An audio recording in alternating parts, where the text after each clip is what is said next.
Good afternoon, everybody. Welcome back to Other Minds and Hands. This is episode 7 of Other Minds and Hands, and I'm joined today, as always, by Dr. Maggie Parke. Hi, Maggie. It's unusually early for you, right? I know. I was just saying to Corey, I feel like a different person. I'm in California, so I'm jet lagged because we have a baby that was up all night with jet lag. But it's 1 p.m. Like, Right. I haven't done this in ages, so it's so nice to see you in the daytime. You've flipped all the way to the other side of me, and you're now 3 hours ahead.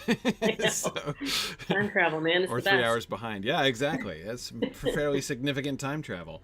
But it's Um, nice to be awake, and I don't feel like I have to stretch myself to 11 p.m. right, right. Yeah, no, that's excellent. That's excellent. Very good. Well, today I wanted to talk about, I wanted to do some sort of anticipation. This is going to be a sort of riddles in the dark flavor conversation, essentially, as we are thinking about what they're going to do. Like, how are they going to handle, certain adaptation challenges? And today I want to focus on the elf stuff, basically. I want to focus on how they're going to depict the elvish political situation, basically, because it's kind of complicated, and it's complicated in more than one way, right? It's complicated in one sense, and there are a whole bunch of characters that they're balancing.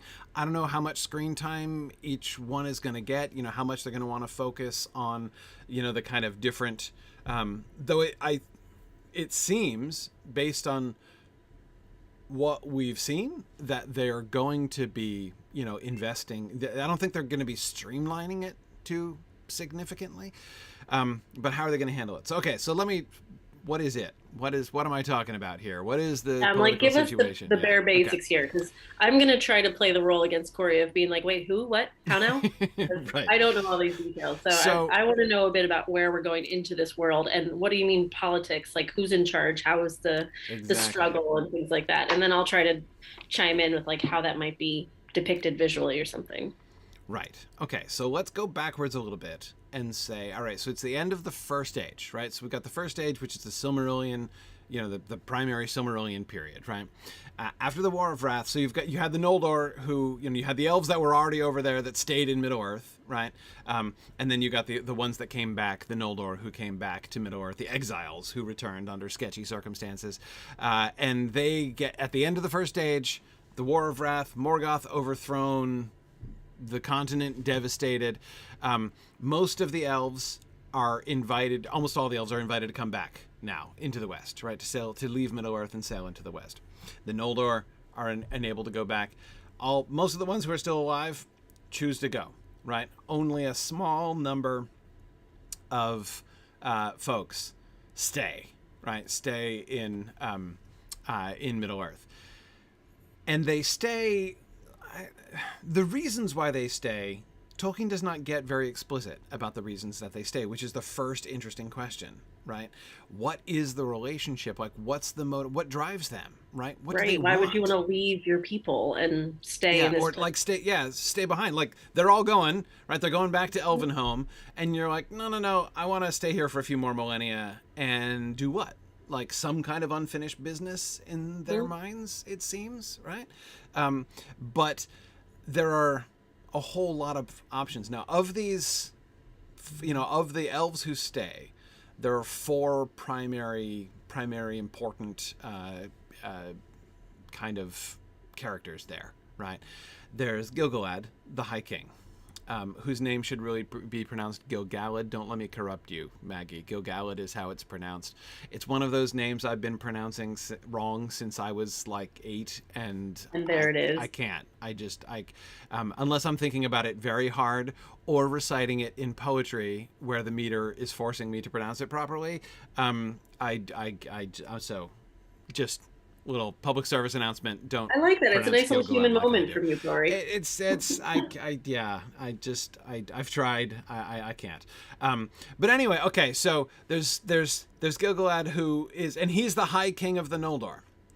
He's the High King of the Noldor, and of course you'll remember we had the conversation with New Beta Do Beta about Gilgalad and the questions of that choice, right? He's either like has been the heir in waiting, right, and is finally now coming into his own as High King, or he is somebody who is a scion of essentially a sort of a more minor house among the Noldor, who has now been elevated to High King, sort of in some sense almost unexpectedly, right? Depending on which genealogy they picked for him of the two genealogies that Tolkien wrote, his character could go in either one of those. In either one of those ways. Anyway, the point is that he's the one character, and he is the political leader of the Noldor, right? Now, in Tolkien's mind, Gil-galad emerged, like his narrative job, right? He as a character grew out of the idea of the War of the Last Alliance, right, at the end of the Second Age.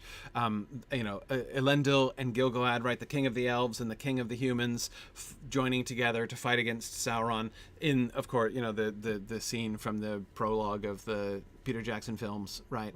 And that's the very, very culmination of the Second Age.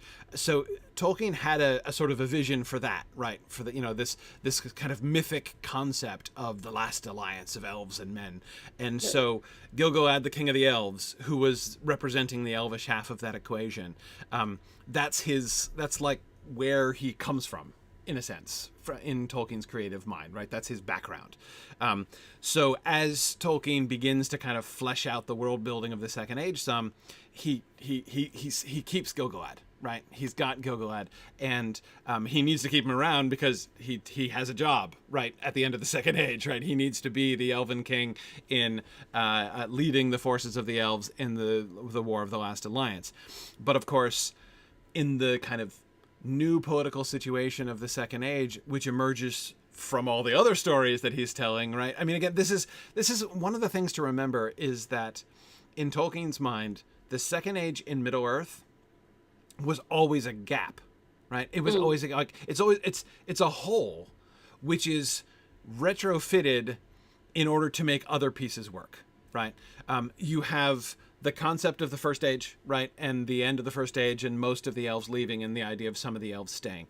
That's Elrond's job, right? Elrond's original job as a character is to be the link between the First Age and the later ages, right? He is like the memory of the First Age. Yeah, he is the through line from the First Age. That's like conceptually, that was always his job. And then Tolkien invents Numenor.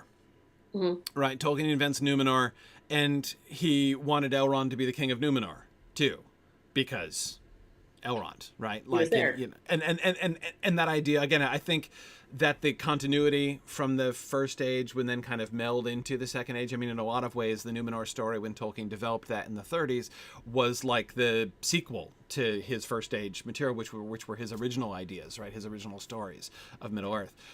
So Elrond was the central figure, right, going into the link from the original story, the Quenta Silmarillion, into the sequel story, which was the Fall of Numenor. So he kind of wanted Elrond to be the king of Numenor as well, but he also wanted him to be remaining in Middle-earth as like the last link back to the elvendom of the First Age. So he literally cloned him, right? That's why he gave him a twin. That's where Elros, the first king, the fact that, so he developed a twin brother for Elrond, in order to enable Elrond literally to do both things, right? Two places. Yeah. So the twin becomes Elros, the first king of Numenor, and Elrond remains Elrond and stays in Middle-earth. When you first interjecting, when you first discovered that, was that just like, oh, how convenient, or did it make sense to you to like learn that? I thought it was hilarious. I mean, I mean, it was now on the one hand, strikes me as a get out of jail free card. Yeah, in a sense, but I mean, of course, like he had not at that point. It's not a game he'd pulled very often. Right. Sure. So and the way that he made it work, like the way that he makes the twinning of Elrond not just seem like a hokey workaround, right, is the way that then that gets worked into the idea of the choice of the half-elven, right? So Earendel, Elrond's dad, sails back with the Silmaril from Middle-earth to Valinor in order to appeal. That's at the end of the First Age, right? The First Age ends when Earendel sails in his ship across the sea, gets to Valinor with the Silmaril on his brow, appeals to the Valar, and they agree. In response, they agree, like, okay, now's the time. We're going to go stomp on Morgoth now, in response to this appeal. And of course, his wife Elwing was with him. Both of them were descended from both elves and men. They're the results of the two big intermarriages in the First Age and stuff. So they are given the choice, right? They have to choose. Do you want to have the fate of elves or the fate of men, right? Mm-hmm. And so having the two of them, the parents, Earendel and Elwing, and then having them have the two sons, right? Mm-hmm. One of whom chose human and one of whom chose elves. That gives the whole twinning thing a sort of a fitness, right? It's yeah, that works. Yeah, that's the thing I think that really makes it such that before I learned about the circumstances basically under which he came up with the idea of Elros, it didn't seem cheap, right? Because that seemed really fitting, because the payoff was so strong, so it really facilitated that happening. That makes a lot of sense. Yeah, exactly. So the idea that, and of course it also means, it facilitates the idea that, and we see this paying off still in The Lord of the Rings, right? Mm-hmm. Aragorn and Arwen are the two descendants, right? Mm-hmm. Arwen in the elf line and Aragorn in the human line of those two choices, mm-hmm. right? So you've got the two branches of the half-elven eventually after several thousand years coming together again and forming like the one united family from, which is then the bridge from the Third Age into the Fourth Age, right? So all of that works really well, right? Well. So it pays off very, very well. This is why, I've often said, right, Tolkien is the king of retcon. Like he does this kind of thing, where like the kind of thing where you would never guess it wasn't his idea all along, right? But some of his best ideas come from just essentially taking an awkward situation that he's discovered, and being like, well, what do I do now, right? And instead of changing it, his almost always his approach is to say, okay, the given situation is like a discovered fact. Right. Yeah. So I have to explain how that came to be. But he explains it like, instead of looking up the answer to a math problem in the back and just seeing the answer, he explains it with like pages and pages. So you believe it as well. So, he's got such a wealth of story in his head that the explanation never feels trite. It feels valid and warranted. Right. Cool. Right. Yeah, exactly. So that's Elrond's job. Right, when we start the Second Age, Elrond's job is he is the kind of as I say, the link back to the First Age. Right, Gil-galad's job, he's invented to be the king of the elves, the leader of the elves in the Battle of the Last Alliance at the end of the Second Age. Right, and that concept came in before he really had a clear idea. Gil-galad is not really a character in the Silmarillion. That is, he's mentioned in the published Silmarillion, of course, but he doesn't take part in any of this. Like when Tolkien was writing those stories, right? Tolkien's original version of the Silmarillion was the Book of Lost Tales, right? It was just a collection of individual stories. None of those stories involves Gil-galad. Like he's not a character in any of Tolkien's original stories. So what Tolkien does, since he's like, okay, I've got this elf king, right, this high king that I want to be high king at the Battle of the Last Alliance, so I've got to work him backwards, right? I've into what we're seeing. So that means now here's the political situation that just from these two, right? Because these are both the first two. Elrond and Gil-galad are the two sort of oldest elements of this, right? Part of this kind of deeper structure of his stories as he's conceptualizing them. So one of the very first things that Tolkien has to do in filling in the gap, which, again, most of the Second Age was simply a gap. Not the Numenor story, right? The Numenor story is the main story. But what's happening in Middle-earth while Numenor is going on is black hole for a really long time, right? Remember the time that I'm talking about here, the history, the point in Tolkien's life that I'm talking about. The rings of power aren't even invented, right? The rings of power, not a glimmer in his eye. Galadriel's not a glimmer in his eye, right? None of those things exist yet. But Elrond and Gil-galad already do. So how do they work together, right? They've got their two roles. And Gil-galad's role from the beginning was a leadership role, very much, right? He is the leader of the elves. He's the High King. His job is to lead them into battle in the Last Alliance at the end, right? That's from a kind of a narrative perspective, that's what Tolkien needs him for, right? At the end. So what's his relationship with Elrond? Why is Elrond not king? It would kind of see, when you look at the genealogies, right, and you look at where kind of Elrond comes from, he seems like the obvious natural leader. His dad was the leader, of the of the last remnants at the end of the First Age. Why would he not take over afterwards, right? So that's one of the first things that Tolkien has to deal with, and I think that's obviously an issue that they have to reconcile. Now, so how did Tolkien reconcile this? Tolkien reconciled this by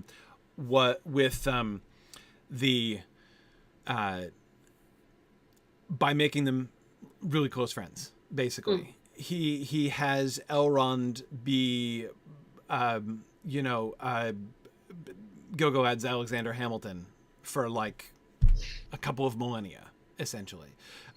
They're there together. They live together in Lindon. So Lindon is like, what is the new, it's like, imagine, Lindon is like,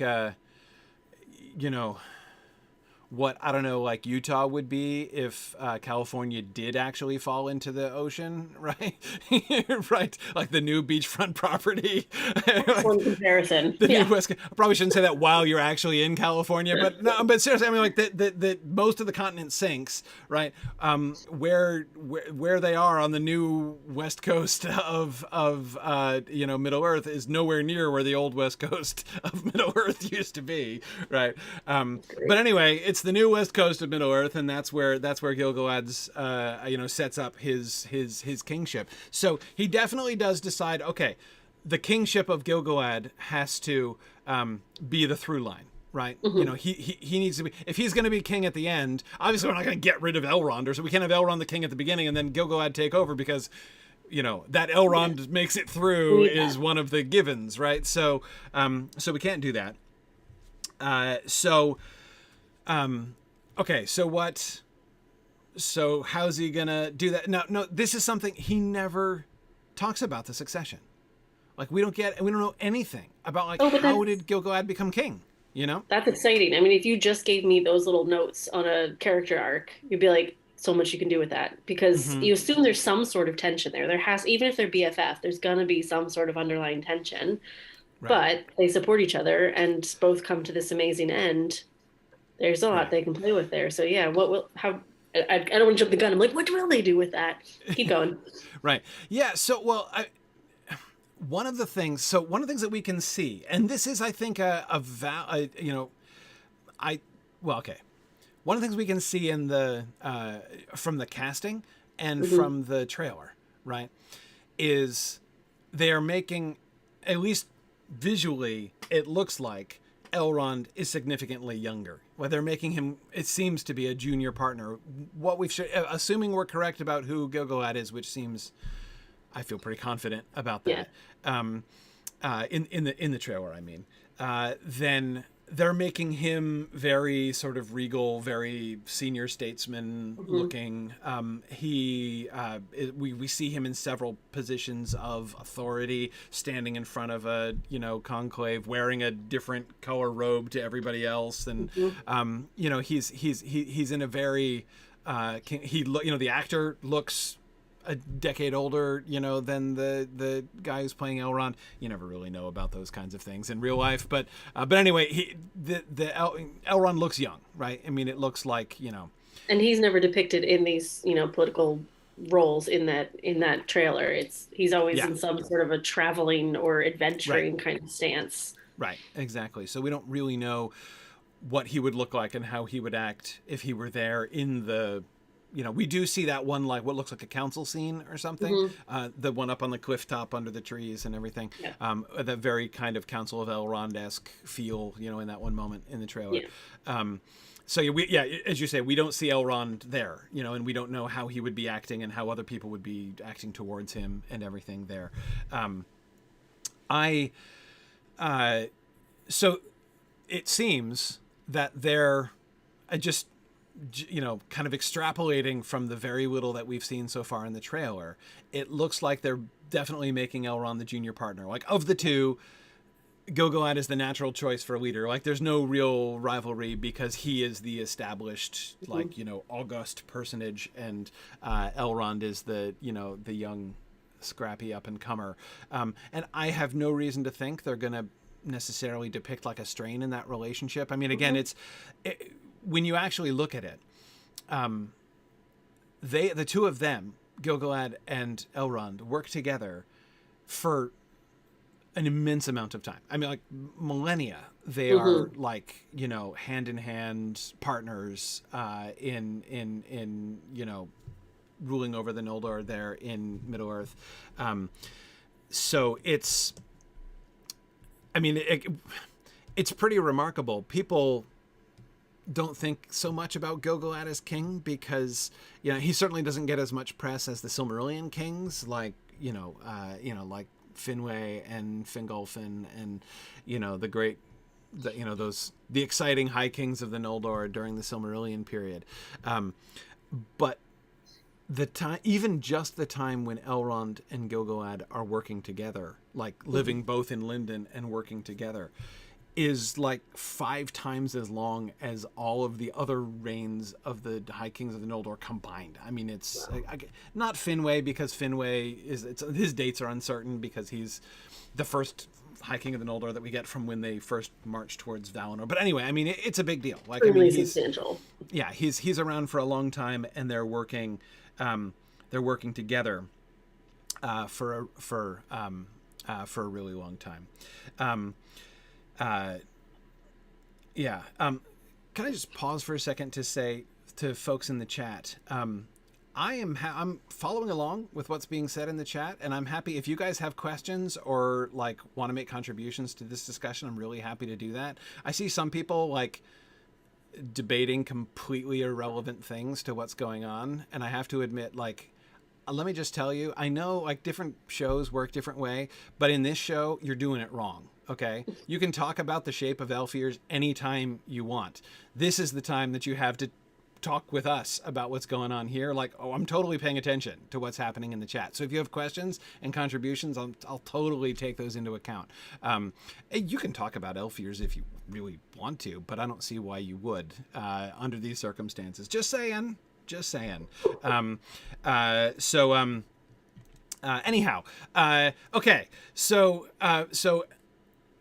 the idea that they're, if, as it looks like, if they're going to depict Elrond as like the junior sort of supporter, right, of Gil-galad, I think that that's a fine way to kind of reconcile not exactly the tension, but again, like, I think that's an extension of how Tolkien himself reconciled it. I mean, he clearly decided Gil-galad was in charge, right, and Elrond works for him. The addition of the age gap, like visible age gap thing, is not something Tolkien talked about. I mean, in the very few texts that we have about his describing the Second Age, we don't get anything about that. The primary, but I think it's justifiable. One of the things, and Maggie, I know this is the kind of thing that you can talk more about, but like, one of the things you have to do when you're depicting things, you need to present some kinds of, you don't have time to explain everything, right? You don't have time to talk about everything.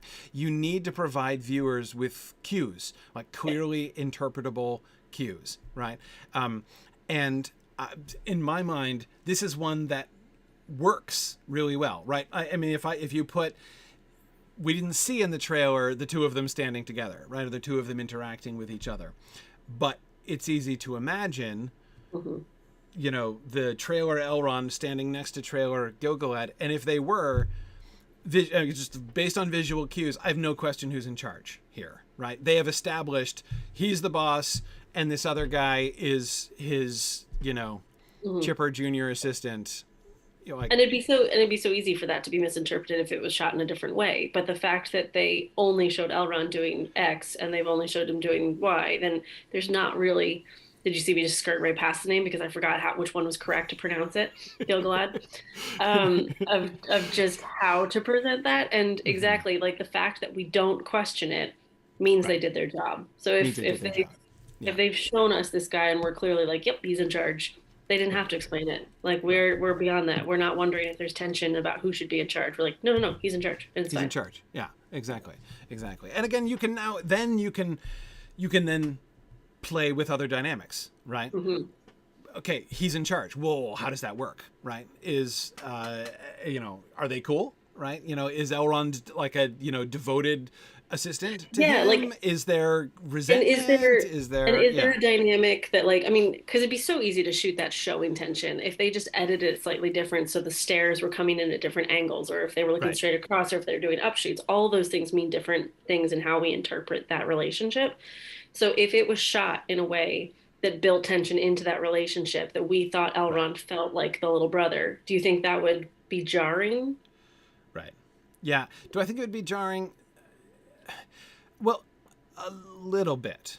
So it sounds like it, because it sounds like it's a really natural role for them to be in these places. So I mean, to me, that's one of those things you kind of hope Amazon doesn't play with that tension, because there's so many other opportunities. And that's exactly the thing. Like so far, I've talked about two variables, right? Elrond and Gil-galad. There's at least two more, right? Yeah. 2.5 more.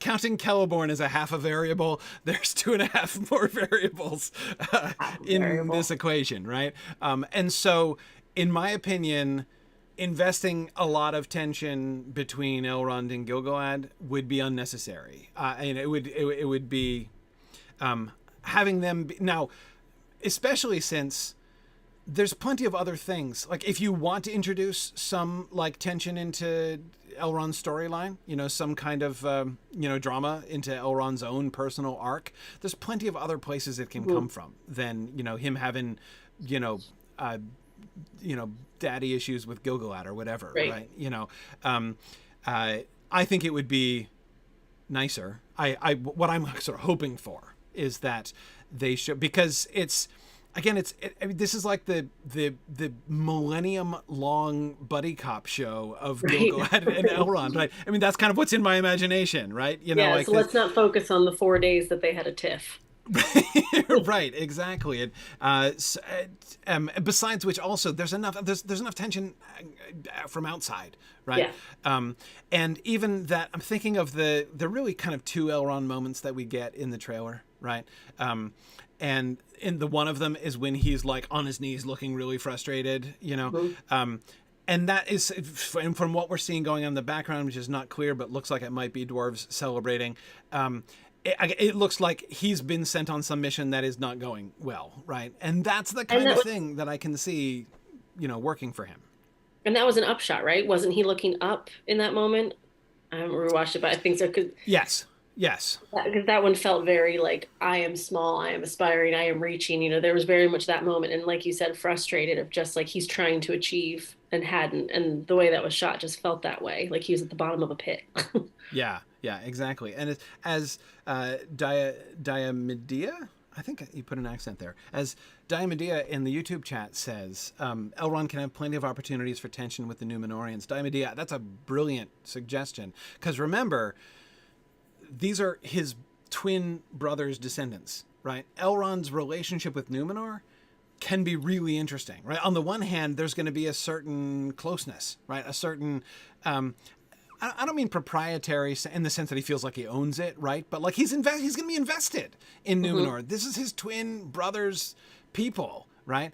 And he is going to be keenly aware of like his twin brother's legacy in Númenor, right? So when Númenor starts to screw up and go wrong, that's going to be really hard for Elrond to watch, right? And I don't doubt he's going to be tempted to like do something, say something, right? But he doesn't, he's hands off with Numenor.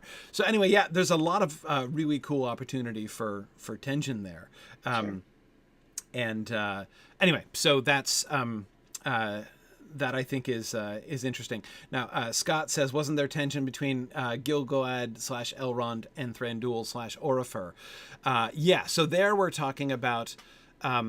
so I've been saying Gil-galad is the High King, right? Gil-galad is the High King of the Noldor. That is, the High Elves who came back to Middle-earth in exile and disgrace, right? But are awesome as well, right? And anyway, most of them are gone. A few of them still remain. Gil-galad is their king. That doesn't make him the High King of all of the elves in Middle-earth by any stretch. Right. Because they're the elves who never went to Valinor, who have been living here the whole time, and they're like, who are you? Right? They would respect him, but they don't serve him, right? And the most significant sort of spot for them, okay, one of the two really significant spots for them is Mirkwood, right? So these are the Wood Elves of Mirkwood. Thranduil, of course, is the Elven King in The Hobbit, right? And the king of, Legolas's dad, and the king of the Wood Elves in both The Hobbits and The Lord of the Rings, right? His father, Thranduil's father, Oropher, was killed at the Battle of the Last Alliance. So when later on, in later world building mode, Tolkien kind of fleshed out that story a little bit. We're kind of connecting the dots between, okay, I have this Wood Elf population from The Hobbit, essentially, right? Which kind of then extended in, what were they up to? They must have, played some role in the Battle of the Last Alliance. Either they came or they didn't come, and if they came, what happened? If they didn't come, why not, right? So, again, this is how Tolkien backfills the story. Backfills the hole, which is the Second Age in Middle-earth, right? So when he backfilled the hole of, there, for that, in that regard, he's like, okay, so we've got Thranduil's dad, Oropher, who's the king of the Sylvan Elves, right, of the Wood Elves, there in Mirkwood. And he's not warlike, and he's not really into things. What Tolkien decides eventually is that he does bring the elves of Mirkwood to the battle. But he makes Oropher kind of a fool, where Oropher comes to the battle, but they don't do armor. The Wood Elves don't really do armor. They don't really do armor and heavy weapons. So they go to the Battle of the Last Alliance, but they totally bring a knife to a gunfight, basically, is how he depicts the Wood Elves. Like, they come with their no armor and their slender woodland bows, and they get slaughtered by the heavily armed orcs and trolls of Mordor, and Oropher is killed. Anyway, it's a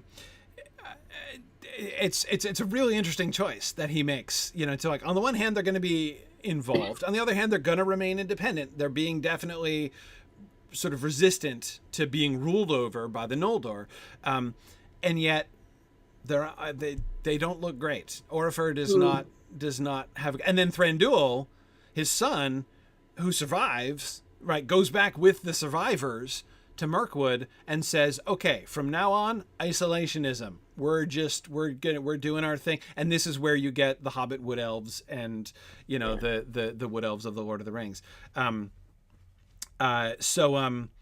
Anyway, that's that's pretty excellent tension amongst all the elves too, that I don't think you would normally necessarily pick up on. So having that kind of history between all these people that you see as one united race are not one united. No, not one united race. And by the way, so when I said there are like 2.5 other variables I wasn't even counting Oropher as variable. He is one. I mean, and we should count him because we know that the Sylvan Elves are going to be brought in the series. But this is an important thing to remember, right? As you say, this is not in any way a kind of like monolithic, the elves hold together. Not at all. The political situation is complicated even if you don't consider what's going on in Mirkwood and with the Sylvan Elves. Anyway, so, okay. Let's see. Phil was asking, what are the odds that there were other elves further to the east. 100%. We know there are elves further to the east. We know that the Avari, the elves who never even left Cuivianen at all, the unwilling elves who have been going their own way since the beginning of elvendom, and having nothing to do with any of it, are still wandering around and lurking around out in the east. There's absolutely every reason to think, absolutely every reason to think that they're out there. Fingan120 on Twitch is asking, isn't Gogolad the first High King of the Noldor that did not see the two trees? Yes, I believe so. We're not told exactly when Gogolad is born, but he's not mentioned until they're established in Middle-earth. It seems likely he's born in Middle-earth, but that's not really clear. A lot of it is not. It's not really clear, and he changed his mind. What is clear gets redone at a later point. Yeah. So Diamedia, Elrond says that he's Gogolad's herald. That's the title that he gives himself, right? He's his herald in the War of the Last Alliance, right there at the end. And herald was a fairly specific role, which Tolkien fleshed out later on. It's a very significant role. It doesn't just mean like I'm the dude who carries your banner, which is one definition of herald, right? And it's that's true, but it's more than that. It's a good deal more than that. It means that he was his, like, general, like his military leader, basically. The one who was in charge of, and in fact, I would say actually, how Peter Jackson depicted that, like, you'll remember at the beginning of the Fellowship of the Ring film, in the prologue sequence, Elrond is giving commands at the line, right? He's telling you remember those images of Hugo Weaving in armor shouting, commands to the Elvish line, and that would have been his role. That's exactly what his role would have been as herald. So Jackson actually got that exactly right. But again, does that mean that was his job all the way along? I mean, it's a kind of a martial role. And remember that at the beginning of the Second Age, Morgoth has been overthrown. They think that they think war is done, right? I mean, they don't, until the shadow of Sauron begins to arise centuries later, they're not in a military situation, right? So anyway, so all right, let's let me try to recover my thread of where we were here, with 2.5 threats, two and a half other variables. Okay, so going back to the Noldor, so I talked about the Sylvan Elves a little bit. Going back to the Noldor then. The Noldor are still, they're like they're the greatest in the sense of being like the most powerful of the elves that remain in Middle-earth. But they're also just like the ones the stories are about. I mean, honestly, like it's that's what the stories of the Silmarillion and later really focus on, right? I mean, it's like essentially the lore that we have that comes down from those days all came through Elrond's library, basically. So like these are the stories that we get, and that's very much kind of the frame, basically of the story. So anyway, so back to the sort of Noldor situation over there, all right. Now we get, so we have the Elrond Gilgalad situation that we talked about. There's another factor that comes in, and that's Kelebrimbor, right? So, okay, remember that the whole idea of the Rings of Power is a later concept on Tolkien's part, right? Mm-hmm. He didn't even think of the Rings of Power until in the process of writing The Lord of the Rings. Not even in writing The Hobbit. He has no idea about the Rings of Power historically, or Bilbo's ring is just a magic invisibility ring that Bilbo finds in this fairy tale that he's telling in The Hobbit, in which he's recycling a whole bunch of material, some from other stories like Beowulf and Germanic various Germanic mythology and other things, and a bunch from his own stories as well. He's recycling all that stuff, making this fairy tale. He writes the sequel, and the moment is when the Black Rider shows up, right? When this guy comes up from behind, which is originally Gandalf, right? In his very first draft, he writes that it's a white horse and Gandalf is on it, sniffing and then giving the hobbits a hard time, right? Detecting the hobbits by smell. Gandalf totally detects the hobbits by smell. With the hobbit. Yeah. But then Tolkien crosses out white and puts black and decides it's a black horse and it's a mysterious figure, which is an enemy and dangerous. And Tolkien, neither the hobbits nor Tolkien has any idea who this guy is, right? And this starts off the chain of thought. What is the Black Rider? What if it's a wraith? So this is what leads him ultimately to the concept of ring wraiths, the concept of rings of power.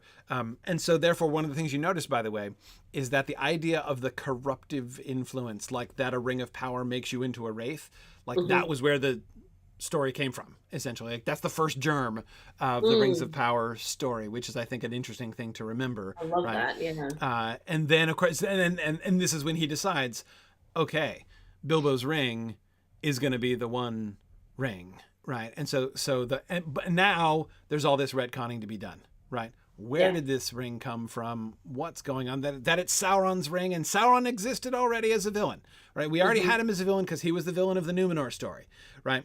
So Sauron is like available as a recycled villain, and he's already semi-recycled him in The Hobbit, right? The Necromancer is like Sauron recycled in The Hobbit, right? So, okay, so the Necromancer was like the offstage big bad in The Hobbit, right? Which is obvious kind of sequel material when he's trying to figure out something to do in the sequel.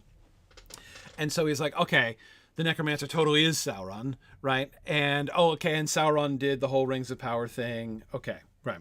And then he's got to figure out where do these come from, right? What's going on here?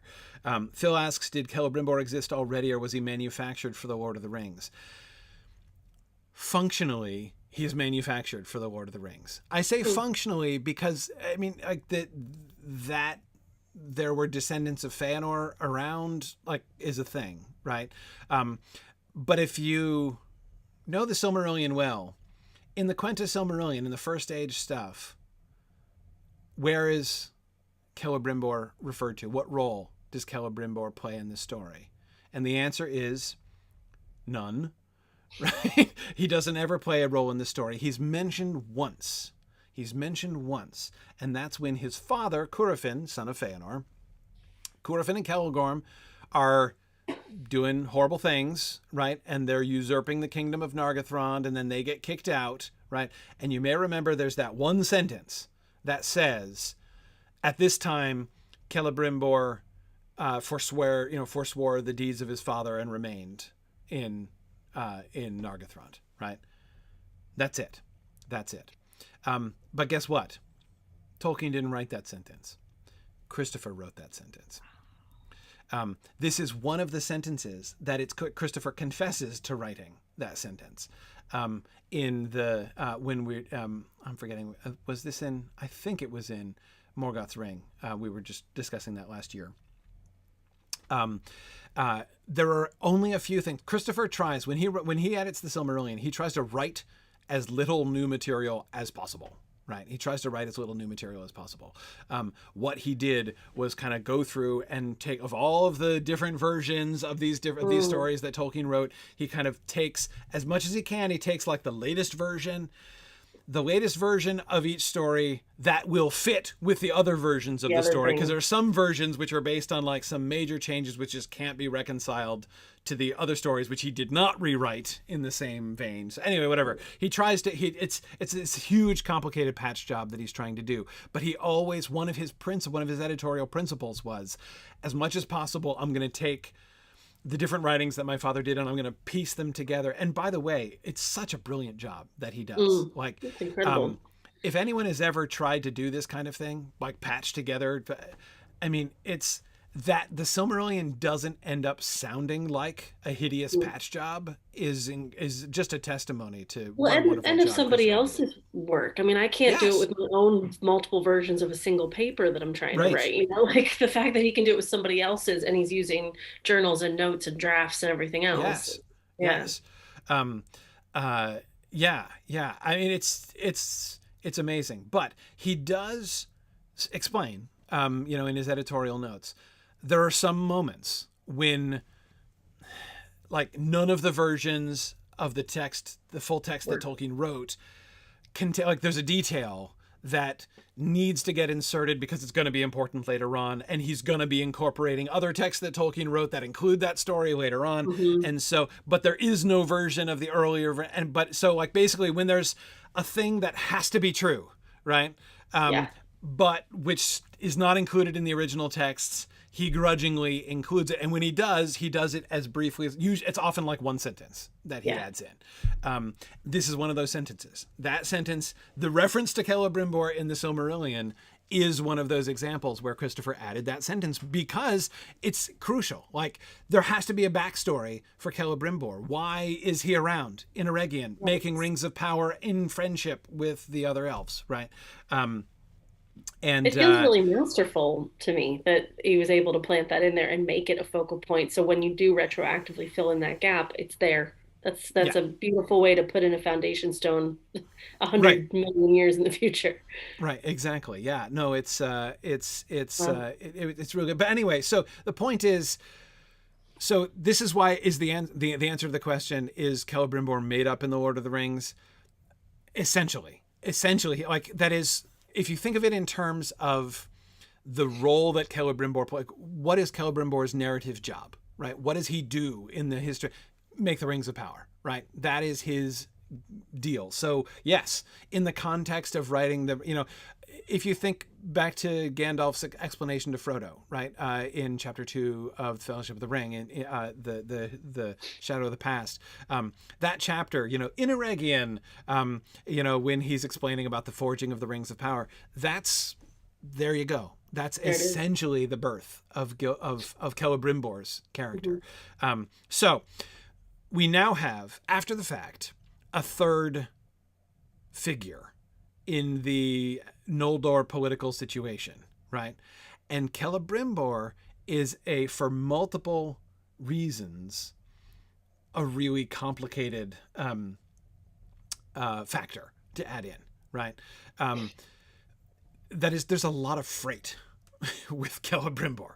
On the one hand, the entire context in which he is being brought in is to be influenced by Sauron, right? He is like, Sauron is gonna dupe somebody, right? And work with, and Kelebrimbor is the guy, right? So Kelebrimbor, the whole premise of his character is really powerful Noldor dude who is gonna make at least one seriously bad call, right? Yeah.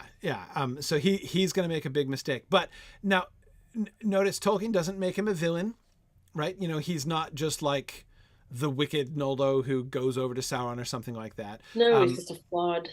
Yeah, he's flawed. He's flawed. He is taken in, right? He's deceived by his own desires, you know, his own desire to make things, which is not itself a bad thing. Like, it's fine. Like, he doesn't, his own making of Rings of Power is not an evil act exactly. But anyway, it's complicated, right? The whole dynamics between him and Sauron are complicated and potentially really, really interesting, right? But of course, the choice that Tolkien made to make Kelebrimbor the grandson of Feanor, it has huge impact, right? Because of course Feanor was the king of very bad choices in the first age, but also the greatest elf who ever lived. I mean, he gets all you know how sometimes in Tolkien an elf is given a superlative, right? Like Luthien is the most beautiful, elf who ever lived. Her father Thingol is the tallest of all of the children of Ilúvatar. Feanor has like a whole trophy cabinet full of superlatives. Like he is the smartest, strongest, most beautiful, I mean, most talented. I mean, he is the greatest as far as like his sheer, I'm not saying greatest in the sense of like his resume is most impressive, right? I mean, he accomplishes some of the most horrible things ever, right. And, screws everything up completely. His track record, really bad, but his potential, like his ability, absolutely top shelf. He is the greatest, strongest, most intrinsically powerful elf who ever lived. I like Higgy Baby's comment. He's got all the Boy Scout badges. I was just thinking, like, yeah, he's an Eagle Scout. Got it. Yeah. He's like Eagle Scout. Quarterback of the football team, homecoming king, valedictorian, all of it. Yeah. That's Feanor, right? All of those things. With the ego to match. With the ego to match, right? Who then well, I don't even know how to parallel it from the high school situation, but I was wondering how far you were going to take that. No, I think I'm just going to cut off the metaphor right there. But anyway, so Kelebrimbor is his grandson, right?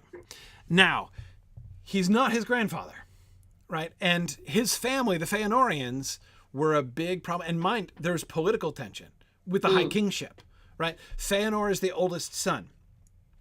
And he takes upon himself the leadership of the Noldor when his father dies, right?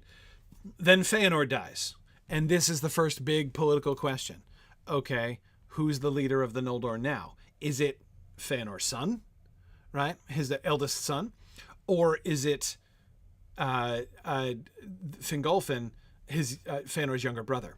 Because there's already been a problem. Feanor's betrayed them, right? So Fingolfin has led his people and their other little brothers' people across, and they're like really resentful because they were betrayed by the Feanorians. And there's actually a threat of civil war between them, between the Feanorians and the followers of Fingolfin. Maedhros, the eldest son of Feanor, is captured by Morgoth, and then he's single-handedly rescued. There's a solo rescue mission by Fingolfin's oldest son, who is close friends with Feanor's oldest son, and Fingon goes and rescues Maedhros, and brings Maedhros back essentially from the dead. Basically, Maedhros was completely out of it, and at that point, Maedhros then officially, his brothers, the Feanorians, are like, Maedhros, you're totally High King right now. Our father's dead. You're totally the High King. And Maedhros abdicates. Maedhros says, no. I'm not going to be a High King. Fingolfin should be High King. He's grateful for his rescue and has respect for his friend. And he also is making a positive step to reconcile that he knows they're all hosed. Morgoth is going to destroy the lot of them if they fight against each other. Like, this is not going to accomplish anything. So he makes the really wise and brave political move to say, no, I'm gonna swear off any. I'm not going to do that. And that's how the High Kingship comes into Fingolfin's line in the first place. But again, that's not to say that all of the Feanorians are cool with this idea. Right. So that tension is there all the way through, and the Feanorians continue. Other Feanorians, Maedhros is a good guy. Yeah, that's great. Amy's Revenge says, great call by Maedhros. Let's all give him a hand. That's a joke. He gets his hand cut off. But anyway, yes. Right.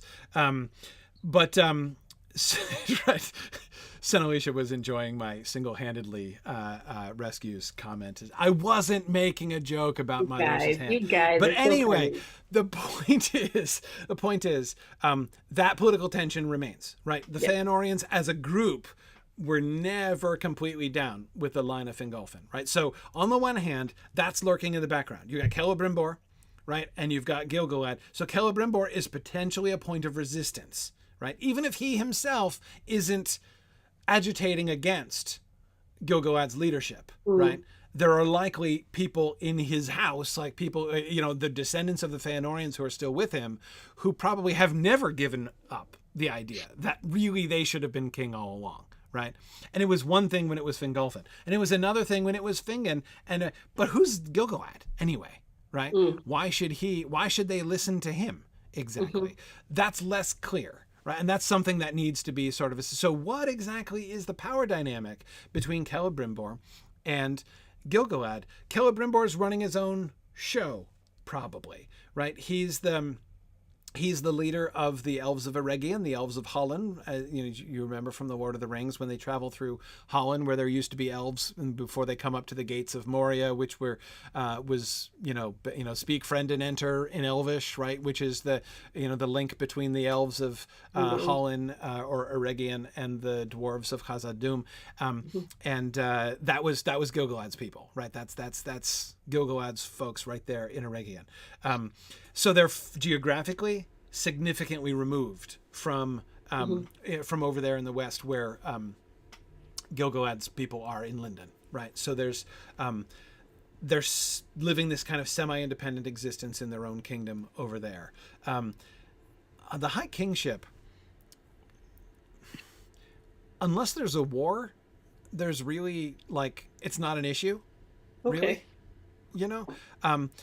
They don't. It's not like they pay taxes or something. I mean, we have no evidence of that. I mean, it's a leadership issue, right? But if we're all just hanging in our own kingdoms and doing our own thing and it's peaceful and whatever, there needn't be a problem. There needn't be a struggle, right? Where a struggle will come in is when a crisis emerges, right? When a crisis emerges, who's going to rally the folks? Who's going to make the decisions? Policy decisions and stuff, right?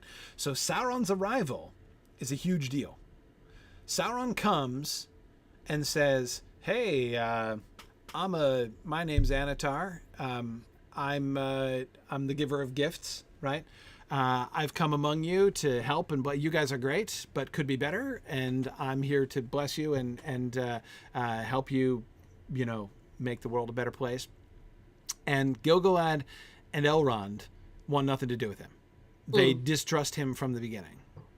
They're like, okay, yeah, no, forget it. So he goes to Kelebrimbor. They could tell there was something shady going on. Yes, they have deep suspicions of this guy, right? But that moment, as far as I can see, is one of the first leadership moments of the Second Age among the elves, right? Again, they're doing their own stuff on a daily basis, whatever. I'm sure there's, smaller threats, smaller things and stuff, but that's just local stuff, which the local leaders would all handle themselves anyway. This is the first big picture policy issue, right, that comes up. And Gil-galad makes an important call, and he says, okay, I don't trust this Anatar dude, and he sends messages to everybody else saying, don't trust this Anatar dude, right? But Kelebrimbor goes against that. Kelebrimbor decides to work with him, and that's a bad call, right? Yep. It's a bad call, but you can see there's lots of opportunity for the Sauron figure to play some kind of Wormtongue-esque role there with Kelebrimbor, right? And be you can see how all of the deeply buried tensions there can be brought up to the surface, right? Gil-galad is very wise, but he's wrong and really overstepping himself, and you're not going to listen to him, are you? You're your own guy, and don't you want this, and I can give you that, and this is what you really value. You make your own decision, and right. Oh, and besides, why should you Feanorians be listening to, this Gil-galad schmuck anyway, right? That would be a later, stage in the discussion. So I can imagine if there's going to be political tensions among the elves, right? That's the most obvious thing. Yeah. Sauron's role there, mixing it up and creating tension where there would not necessarily have been great tension. And I would imagine that in terms of I don't know, just the total show arc, they're going to want to tie it into stuff the wider population knows where they can. So I Yes. imagine if there's a way we can tie in Sauron, there's a way we can tie in something that is impactful on the rings, they will, Yeah. because there will be a better payoff for that. So that Yeah. makes sense to me. And it seems like one that would be easier to depict visually, that would offer some real dramatic opportunities to like build every character in that, but also the flaws and the pros and the cons of this kind of rulership and all those Right. things. Right. Exactly. And I It's didn't one even of them. mention, of course, how Kelebrimbor is the greatest craftsman since his grandfather. Right. Mhm. So there's also this whole kind of like internal, like, hey, you could surpass the work even of your grandfather Fëanor, and you're, unlike your grandfather was a jerk, but you're not, right? You're There's one of this the good guys, ambition. Celebrimbor. Yeah, exactly. So you've got ambition, desire to distinguish himself from, Yeah, the both like, shadow of I'm your. gonna go, I'm gonna get out from under the shadow of Fëanor, Yeah, right? Both in the sense of I'm not gonna play second fiddle to the historical memory of Fëanor anymore, but also Fëanor did all this harm. I'm gonna do good, right? right, I'm gonna, oh right. It's a yeah. real I mean, it's, opportunity. yeah, yeah. Now Ooh, I we like that. saw, as far as I could see, nothing of Kelebrimbor in the trailer, right? Yep. So we have, the only thing we have is that poster image, which we never talked about, the poster image of I know we didn't Kelebrimbor. get to that And that one. was the one that was sent to me, actually. They sent me the poster of Kelebrimbor, and we never even talked about it. But yeah. Put it Anyway, on TV too. yeah, we probably should. Anyway, at some point. Anyway, so Kelebrimbor, I think, is the clearest opportunity. And this is another reason why, again, I think introducing a tension between Elrond and Gil-galad is just like Not one too necessary. many, right? I mean, Hmm. it's going to be just sort of a distraction, and make an overly complicated situation, especially since I haven't talked about the last and biggest variable, which is Galadriel, right? Galadriel is the last character now to get invented. Kelebrimbor existed before she did, right? Hmm. He doesn't invent Galadriel till in the Lord of the Rings he gets to Lothlorien. His original plan in his drafts, which again you can see this in, I think this is in Treason of Isengard, the first part of the Treason of Isengard, that or Return of the Shadow. I don't remember exactly which, but the first time in his very first draft, when they get, well, his very first draft of the time when they get to Lothlorien, because of course Tolkien didn't just like write one draft of the whole story, and this is not how Tolkien writes. Like, he wrote a draft of chapter 1 and then went back and rewrote that, and then went back and rewrote that, and got as far as like chapter 4 and then started again, and went back and then got all the way to Rivendell and then started again. So there's like 8 drafts of chapter 1 and like only a couple drafts of the later stuff. Anyway, when they get to Lothlorien for the first time, the whole encounter with Haldir and so like they come to the edge of the woods and they cross over the Nimrodel and the orcs are chasing them and they encounter the elves and the elves take them up to the Flet, and the orc, while the orcs are coming by. That was it. That was like the elf encounter that he was planning. And it wasn't until he got there and they're talking to the elves that he was like, maybe they should take them to see their leaders. They should probably have leaders, right? And then he's like, an elf queen. Yeah, that's totally what's going on. There's an elf queen, and they're going to go into this fairy world and see the elf queen. He was fond of the concept of elf queens. If you want to see a non-Galadriel treatment of Tolkien's idea of what like an elf queen in the midst of fairy is like, read Smith of Wootton Major, his short story. Which has a really interesting depiction of the Queen of the Elves in the middle of fairy and her. Anyway, like that's kind of like the sort of the role that Galadriel was in. She's this elf queen in the middle of this fairy world there, and that was so. They come in and the character of Galadriel is born, right? And as soon as the character of Galadriel is born, she blows up. Like she rockets up Tolkien's own like list of favorite characters, right? And she becomes this central, crucial figure all the way through. Even though like she herself is not in like traveling with him or anything, like she's not involved, but she becomes this iconic figure throughout the whole rest of the Lord of the Rings, right after he gets there. Yeah, actually, that's really true. Praise. I agree with you that Goldberry is kind of a mini type also. When we meet Goldberry in the Old Forest is like a lowercase letters version of that concept of like the elf queen in the midst of the fairy realm. She is kind of like that. And there is, as David Kaplan was recalling, that wonderful, and Jez as well, that wonderful, my favorite simile in The Lord of the Rings, when Goldberry opens the door and they're surprised, and he compares it to when, you know, somebody knocks at a woodsman's cot looking for a drink of water and is greeted by a fair young elf queen clad in living flowers. It's my favorite simile because, of course, a simile is supposed to take something that's strange and compare it to something that's familiar, right? And it's like that simile did not do that, right? It does something else, but it does not do that. A lot more questions. Yes, more questions than answers in that simile. Yeah, but that's very Tolkien, though. Yeah, just exactly. I mean, I think we can all relate to that experience, right? Everybody knows what that feels like. Yeah, Dan, you're right. Meryl E. Turinki from the Book of Lost Tales, from the Cottage of Lost Play, is another elf queen figure. Yeah, old. And so you can see she's like from the very, very beginning. She's like in the very, very first story Tolkien. Okay, no, the very, very first story that Tolkien wrote was The Fall of Gondolin. But anyway, from like the very beginning of the Book of Lost Tales sequence. So this idea of a really important, powerful, sort of central elf queen figure is, and keep in mind, I'm not saying Goldberry is an elf queen. I'm saying there's a parallel there. Anyway, this concept was a really mythic idea in Tolkien's mind. Like, it was a really powerful image in his imagination, the image of the elf queen in the middle of of her like woodland kingdom, and so this is Galadriel. But of course now Galadriel, especially after she becomes this iconic figure, she becomes, you know, by the end of the Lord of the Rings, it's clear Galadriel is the greatest, most important, most powerful elf remaining in Middle-earth, right? Mm-hmm.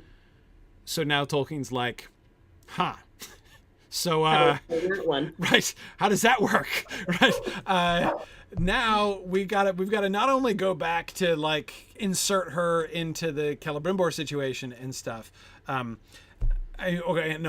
only do we have to read her back into the rest of the Third Age stuff, right? What was she up to when all this, like the White Council and stuff were doing their thing and everything, so we've got to explain that, but push it back to Second Age, right? Phil the Second and First Age. Right. I mean, where was she? So he goes back and he writes her into. So all of the references to Galadriel in the published Silmarillion are later, like retcon. Later editions. And you'll notice she only gets randomly referred to in like a sentence or a little paragraph that gets kind of shoehorned in. He's trying to place her within that story. He doesn't change the story in order to accommodate her. Make sure she's there. Yeah. And by the way, those are not Christopher Tolkien editions. Those are Tolkien editions. Tolkien himself did that. You can see the revisions that he did some revisions of this early material after writing The Lord of the Rings. And like writing Galadriel back in was one of his things. But the problem is his idea about Galadriel's character continues to like grow. Change it didn't and evolve. Stop. It didn't stop at the end of The Lord of the Rings, right? Yeah. He continues to be like, okay, so she's a really big deal. Because you think about this. I mean, this is really a real complication, right? I mean, it was, okay, we had Elrond and Galadriel, we had Elrond and Gil-galad, and the reconciliation of them was, even them alone was a little bit awkward. Like there was a little bit of kind of conceptual conflict between the two roles that they had in the narrative, but he makes it work, right? Let's have them move in together and they'll be a team. And so therefore we're okay, right? Okay, fine. And then we got Kelebrimbor, and that's not a problem so much as it creates like interesting like dynamics and potential conflicts and stuff. So we can do that too. But now we get this like trump card played on top of all of it, right?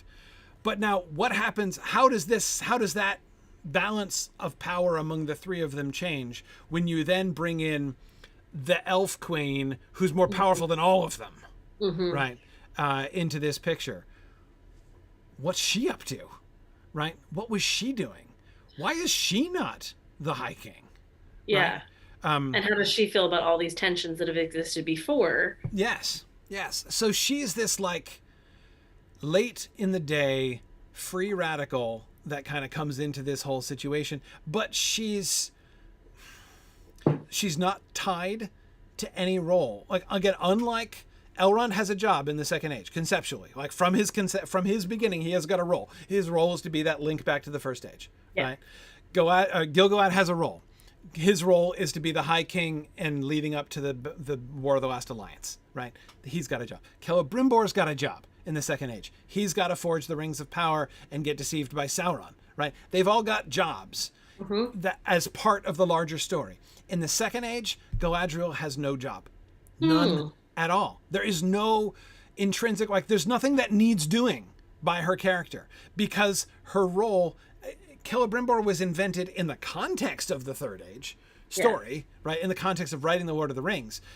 But even in that context, he was a historical figure from the Second Age, right? So he always was a native in a sense of the Second Age. Galadriel is a Third Age figure, but a Third Age figure who logically has to fit somewhere. Did we just need longevity with her then? We just needed her to be around for all these things to happen, but we didn't need her as a through line? So that would be one possibility, right? Okay. That would be one possibility, that she could be like a sort of observer, right? Like, I have been here and I have seen it all. And though I agree with, who is it? Phil's comment to Nameless Arcanum. So Nameless Arcanum was saying, was Galadriel the oldest elf in the Second Age that we know about? Phil is correct to say that would be Círdan, right?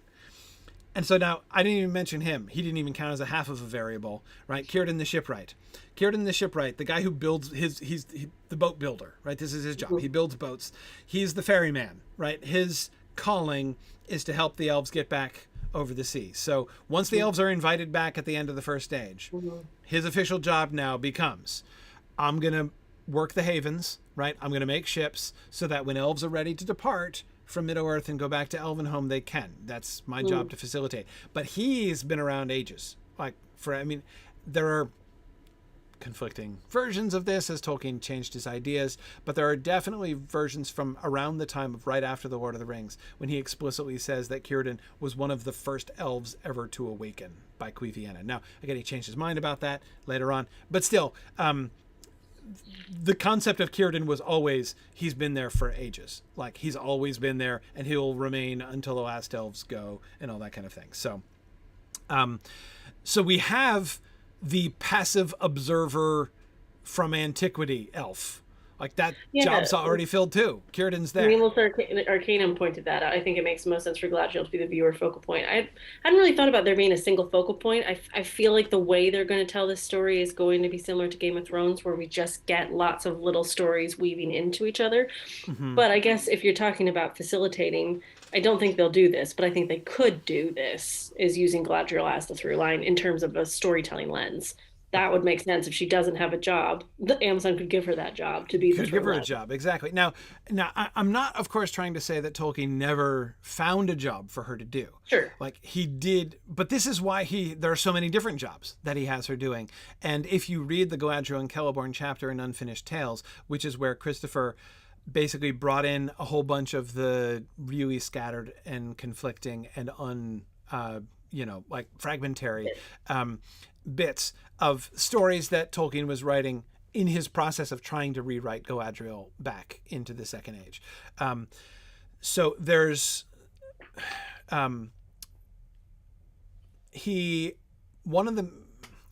are a whole bunch of things that he does.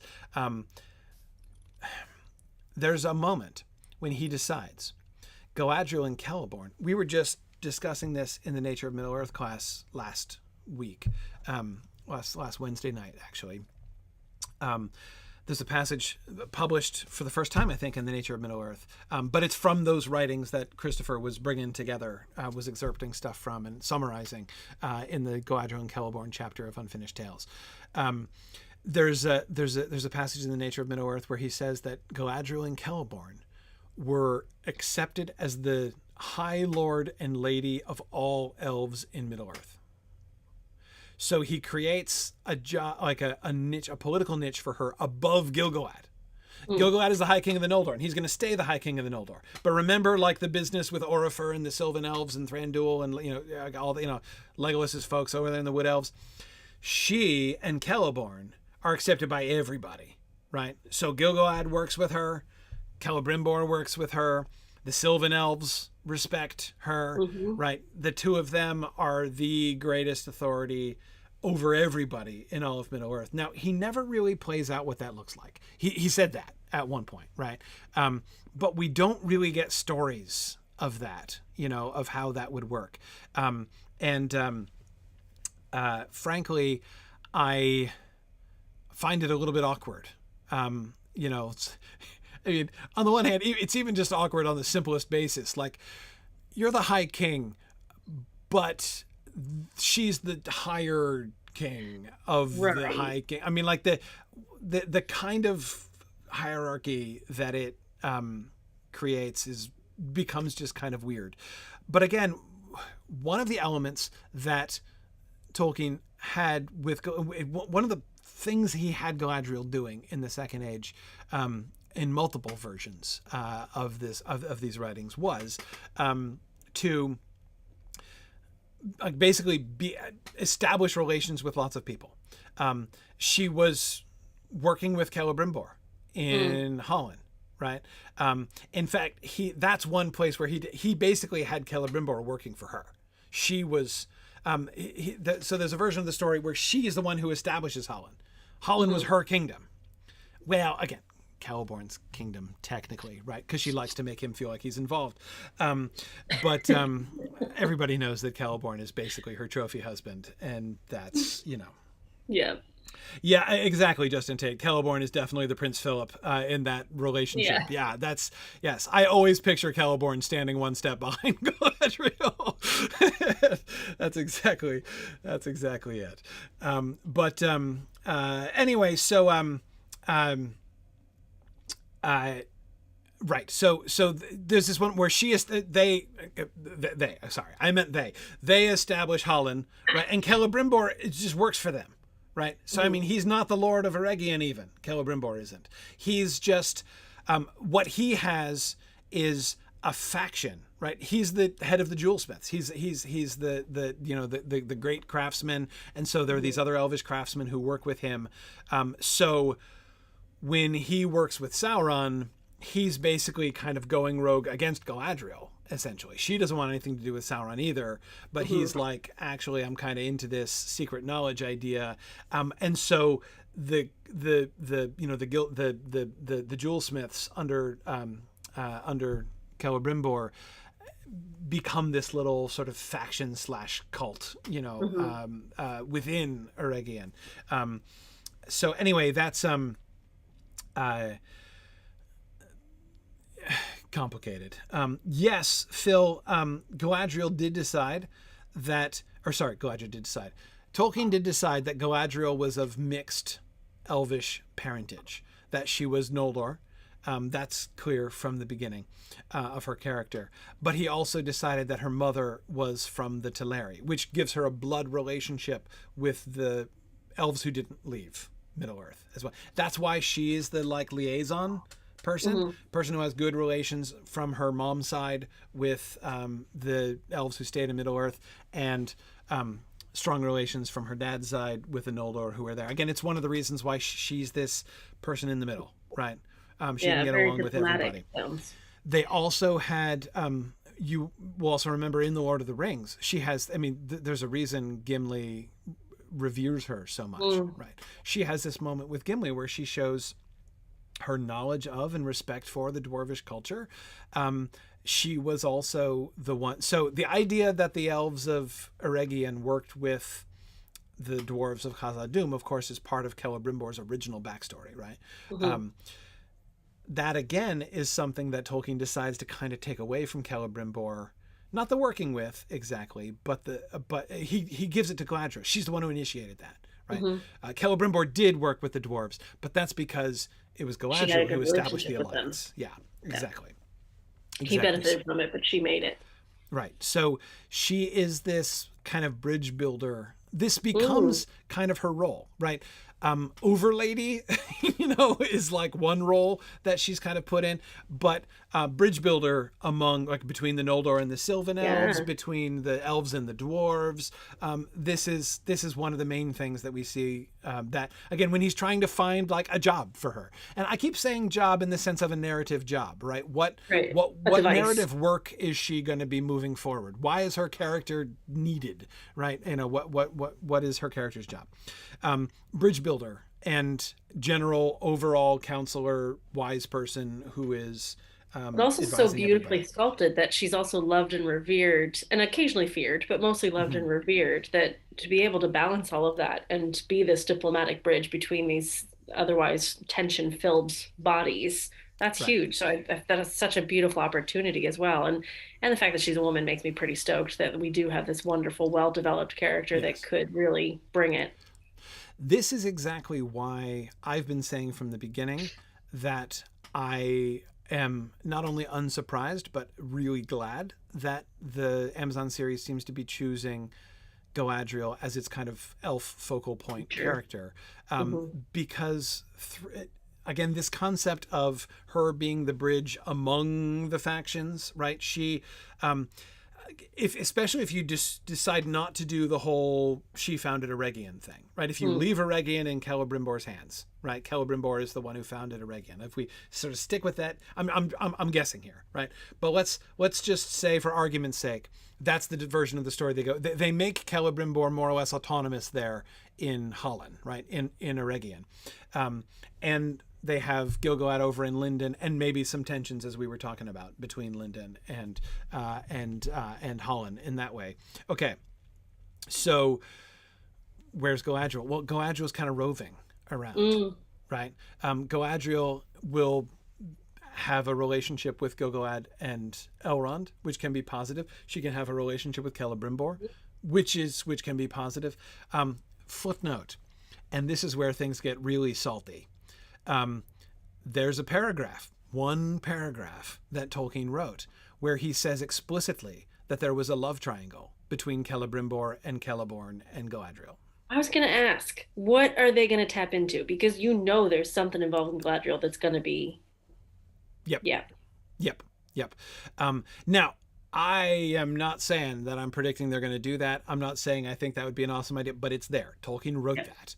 Now, Celebrimbor's good about it. Like the paragraph that we get is a paragraph of dialogue between Celebrimbor, or like a speech, basically, a thing that Celebrimbor once said to Galadriel. And in the context of that speech, he's like, it's all fair. I think we would have been great together, Galadriel, but you chose Celeborn, and it's fine. We're still friends, bygones, here's a present, right? That's basically the paragraph that we get there. So yes, I don't know if they're going to play on that. And it's frankly, can be kind of weird if, depending on how closely they're related, Celebrimbor and Galadriel. I mean, but anyway, so it could also be sketchy. I mean, there's plenty of, you think about the history, from the Silmarillion, the idea of Galadriel, of a guy loving a woman who is a little too closely related to him, and his sexual interest in her is kind of a red flag, especially because there's also not just like kind of skeevy sexual tension there, totally one-sided sexual tension, but also like political ambition factored into that. That's a story that's there. But that also takes me straight to that Game of Thrones comparison of the brother sister. So it's like, oh, do we want? I mean, there's so many comparisons already between Amazon and Game of Thrones. Like, would they want to play that up?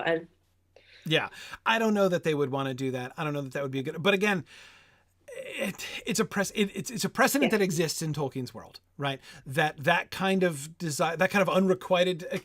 I could imagine. I'm not saying I predict this. I'm not saying I'd like this, but I can imagine them deciding Kelebrimbor has at least a kind of semi-suppressed sexual tension towards Galadriel, but it's sketchy. She is creeped out by it. Politely creeped out by it, but it's a red flag, right? It's one of the things that warns us that Kelebrimbor is in, kind of danger. Well, then that just makes it ripe for picking in terms of story development. So, like, I think I'd almost be more comfortable if they use something like that, though, because there's evidence of it in the text for them to then invent something instead, because we know they're going to invent. Like we've said it before, we have these leaders. We have to see the people they're leading. There's going to be a lot of invention of characters we're not familiar with, and we'll see a lot of tensions in character development from that invention. Yes. So if they include something that is at least referenced, then that's a bit of an Easter egg for us and a nice little nod to the fans to say, yes, we hear you and we'll play with this. Right.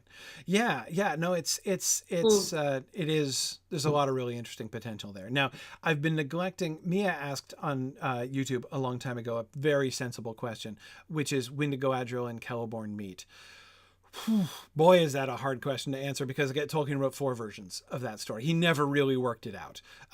In some versions, Celeborn is a close relative of Thingol of Doriath, and they met when Galadriel was there. It's one of the ways in which she gets written into the published Silmarillion, that she's hanging out in Doriath with Melian, and that there she meets Celeborn and they get married after that. He also wrote a version of the story later on where Celeborn is one of the Teleri in Valinor, and she meets him in Valinor, and they get married there, and then come across to Middle-earth, not even with Fëanor and the rest of the Noldor. They're like their own little private exile from Valinor, and that's like really awkward. That story, that story does not work for me. And Tolkien did not ever flesh it out. He was just like, he was spitballing at that point, basically, trying to figure out kind of the story of Galadriel. Essentially, it seems to me, what's going on there is he wanted to distance Galadriel from Fëanor, basically. Okay. He didn't want her to be guilty like the other Noldor are guilty, right? He wanted to separate her from that. And so he's like, okay, she says no to Fëanor, right? And the rest of the Noldor go off into exile, but she doesn't. But she still has to end up in Middle-earth, right? Like, we got to get her over there somehow. So he's like, well, maybe she went over on her own for different reasons, but like, anyway. So it's, this is him trying to like, sort of square the circle in a couple different ways. I'm not a huge fan of that. My context for all of this, I'm just like playing it out in my head. I'm like, granted, I don't know all the pieces that are moving, but I'm like, it sounds like she was on an epic gap year and met everybody across the world and became best buds with them, and then invited them all to the pub, and everybody was making nice, Right. And honestly, but that would make sense in the terms of this story. We're seeing her on these crazy adventures. Yes, that's actually like Galadriel on a gap year. Yeah. Is actually not a bad synopsis of what we see of Galadriel in the trailer, is it? I mean, like, pretty that's much. Kind of, yeah. And honestly, I absolutely can see them basically kind of playing up that kind of thing. To have Galadriel be somebody who's still kind of on the make, trying to find, she doesn't have a role, right? Gil-galad has a place and a role. Elrond even has a place and a role at Gil-galad's side. Kelebrimbor has his place and has his deal, right? Galadriel has greatness, has potential, has history, but doesn't yet have a place. Yeah, she's still totally finding herself. I'm making t-shirts. She's on a gap year. She's on a gap year. Exactly. That absolutely can work, and is actually, in its way, I think, a fairly cunning way to kind of blend together a whole bunch of the different free-floating Galadriel and Celeborn ideas that Tolkien had out there, right? Now, here's the other element. And this, of course, was under a lot of discussion. One of the things that I'm doing here, by the way, there were a whole bunches of times a few weeks back when lots of people were yelling at me on Twitter. There were a whole bunch of things that I couldn't really respond to or explain because I'm like, there's no way I can, like, this is so complicated. I can't do justice to this in 140 characters or whatever, 280 characters even. What I'm doing right now is the long explanation that I never had a chance to do before, just to make sure that that's perfectly clear. It's also the long explanation of like half of one of the things that happened. Like when Corey sends me messages of like what we're going to talk about during these shows, I get like 2 bullet points, and I know that's going to fill 2 hours. Like, and we're probably not going to get to the second bullet point. You know what I mean? Like exactly. But this also kind of speaks to the depth of material we have. Yes. So like, I don't know if I would open this can of worms, but like my hope, if they haven't hired you or somebody that has that kind of level of knowledge, are they aware of the depth that they could be looking over in terms of creation? Here's I don't know anything at all about the people involved in the show. Like, I mean, I know nothing more than was revealed in Vanity Fair about the people involved in the show. But here's one thing that I will. So I don't know, like, the extent to which we can trust their taste, like what they're going to choose to do, whether they're going to be making good choices or bad. I don't know. Like, I have no idea what to say about that. One thing that I feel really confident in, though, I feel very confident that they have people who know Tolkien really well and love Tolkien very much, like that. And this is the thing, and here I'm extrapolating here. I've been involved now in a couple adaptation projects. I was consulting on the Amazon Games new MMO version of the Lord of the Rings stuff that was in production. I was consulting with them. They just got canceled like 6 months ago. I was consulting on that with that team. I'm consulting on a different Tolkien game right now. And so and both times I've been involved in like a backstage production. I have not been involved at any point in the Amazon show. Let me make that perfectly clear. There was an absolute firewall up, by the way, between Amazon Games and the Amazon TV production. So there was like no contact there. I was working with Amazon Games, but I wasn't working with I had no connection whatsoever to the TV production. But anyway, every time, so like, not just when I've been myself actively involved, but even when I've been the Lord of the Rings Online people as well, right? When I first, got to know the developers who work on the Lord of the, on Lotro, every time I've been backstage, whether I'm participating backstage or I've met the folks from backstage at a production of this kind, I've always found people who not only who know their stuff really well, but who have a passion for this. I believe that to be true even of things that I quite dislike, like Shadows of Mordor video game, right? I don't know the developers of the Shadows of Mordor, but I know the Tolkien consultant who worked on that game. I know and respect her, despite the Shadows of Mordor. And I know she knows her stuff. Like, I know she knows her stuff really, really well. So sometimes I hear people talking about the Amazon show and they're asking questions like, I hope they know what they're talking about. It's like, look, they know what they're talking about. Like, I'm 100% confident that they have people who know how much money they're spending. Yeah, they've hired a consultant. I promise. And this is and remember, this is again, and I'm not.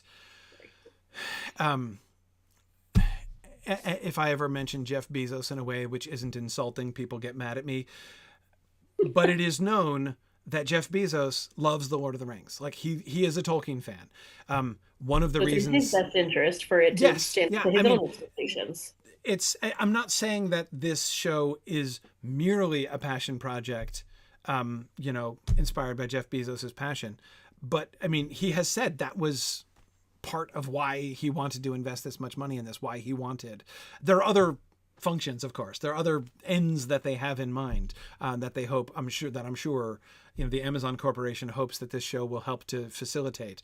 But part of that, at least, and so like, do I feel confident that there were people who not only know Tolkien really well, but like have that passion? Yeah, I'm pretty confident that they have people who know what they're talking about. So yes, I feel 100% sure going in, not ever having met the people before. I feel 100% sure that these people both know and care about what they're talking about.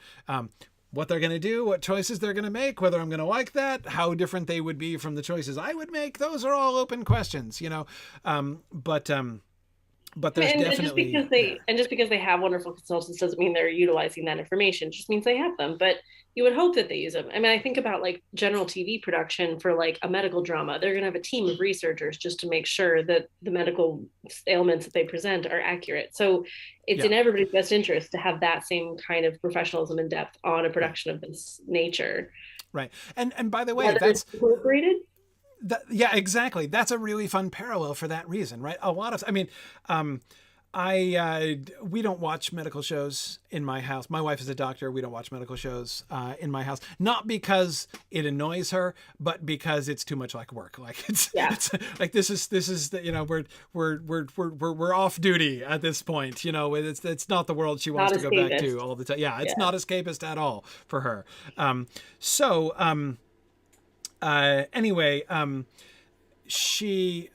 But when we have when there are, medical issues that come up in other contexts and things, she will sometimes be like, okay, that is not at all accurate or whatever.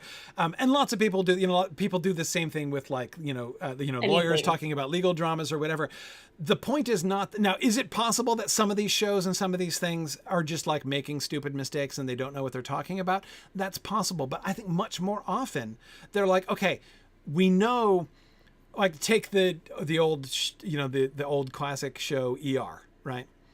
Like the people who made ER, they know that's not what your average day in an ER is like. Like they're well aware of that fact, right? But it's real boring to show 6 hours of no gunshot. Exactly, right? I mean, I remember my wife, ER was coming out when my wife was not yet a doctor, so she did used to watch that back in the day.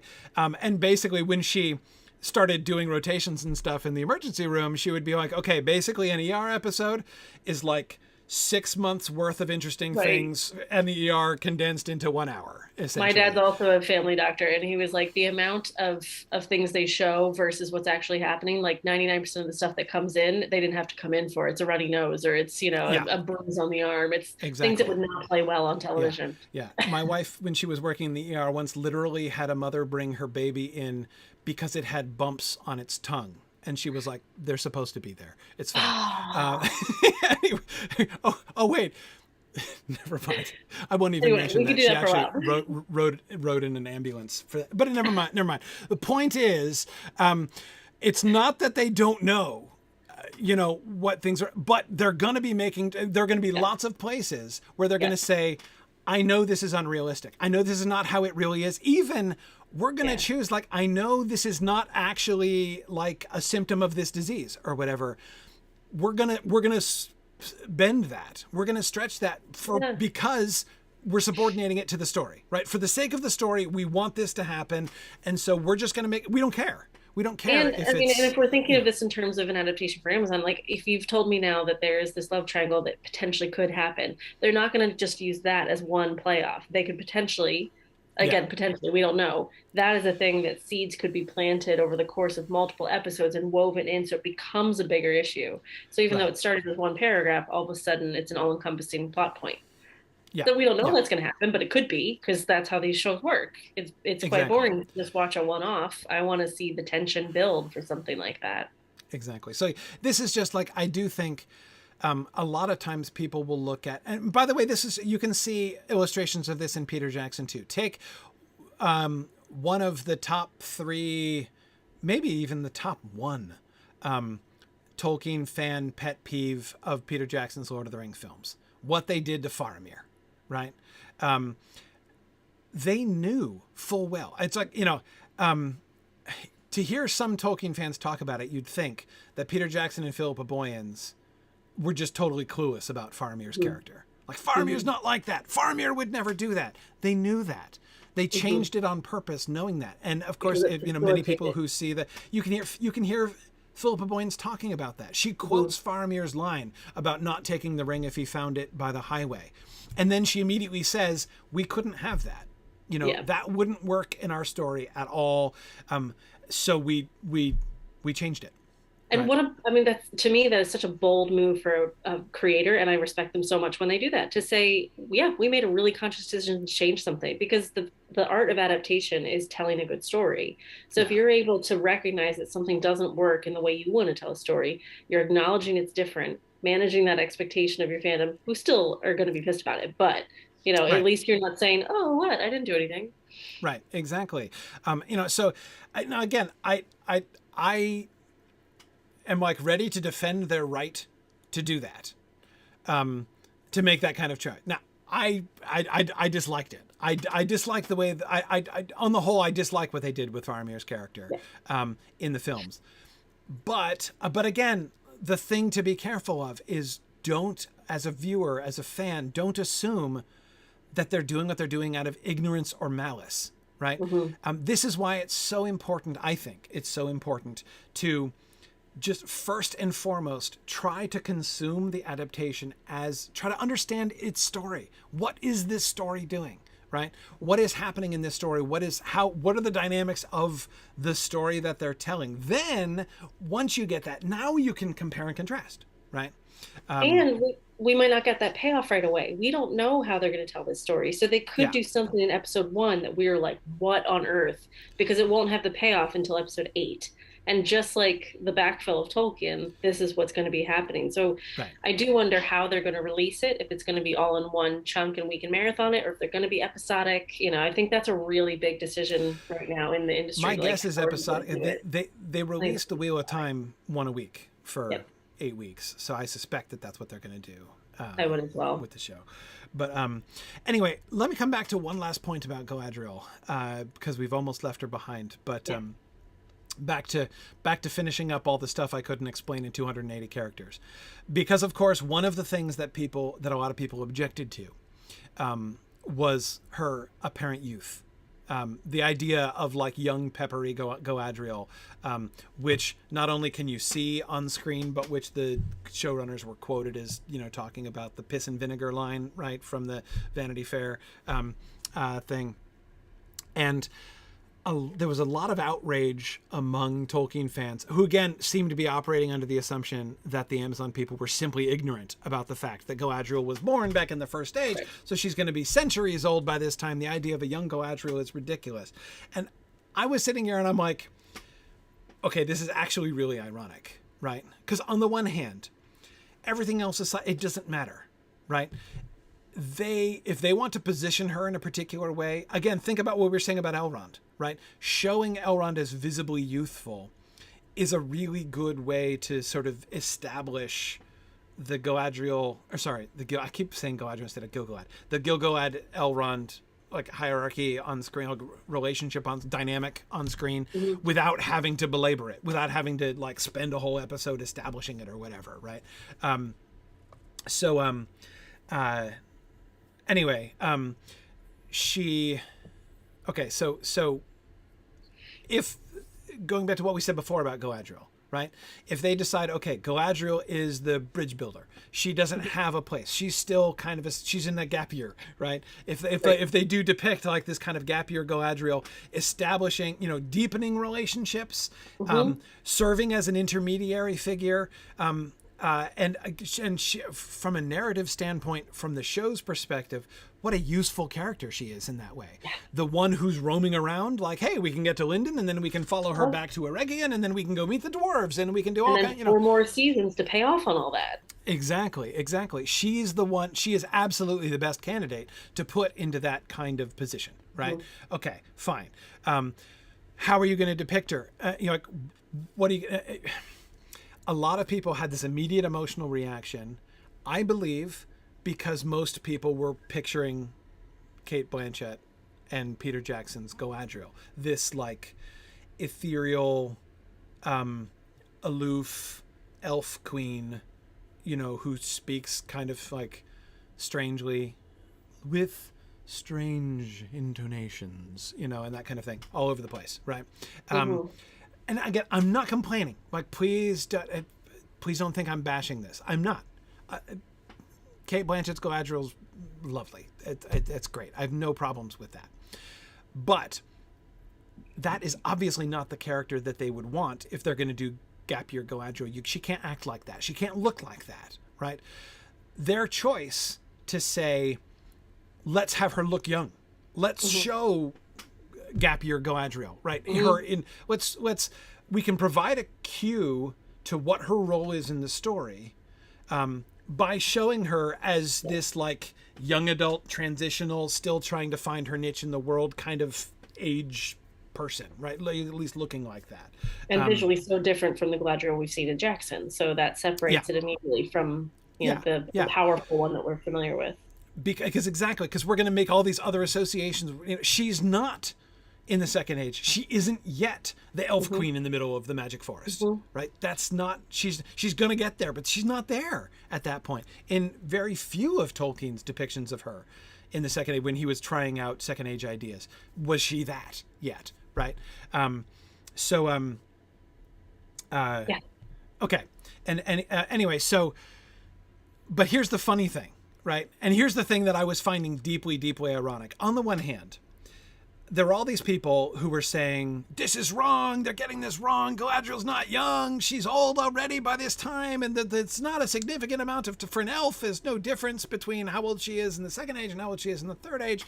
And I was, so I mean, I'm sitting here and I'm like, okay, I totally respect you people who are saying these things. Like, I get it. You know Tolkien lore, you're steeped in this matters to you. I respect that. I really, really do. But I would argue against those people, even just for the sake of the freedom of the adaptation, right? I can absolutely see why those adaptation choices, if they were just simply making a change, if they were like, we know Galadriel's Cate Blanchett all the way back to the First Age, right? But we're not going to do it that way on purpose because that doesn't work for the story.